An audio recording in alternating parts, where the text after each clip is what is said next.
माझ्या सासूने काय मला कमी छळलंय? अगं डागलंय काय, उपाशी काय ठेवलंय? एकदा तर काय झालं तुला माहितीये?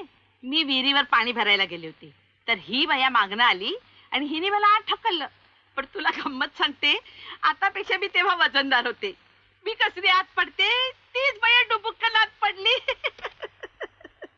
पण आई, अरुणच्या आई तर मला सोजवळ आणि मायाळू वाटल्या ग. अगं ते सगळं वरवरच. बाई जोपर्यंत आई असते ना तोपर्यंत सगळं ठीक असतं.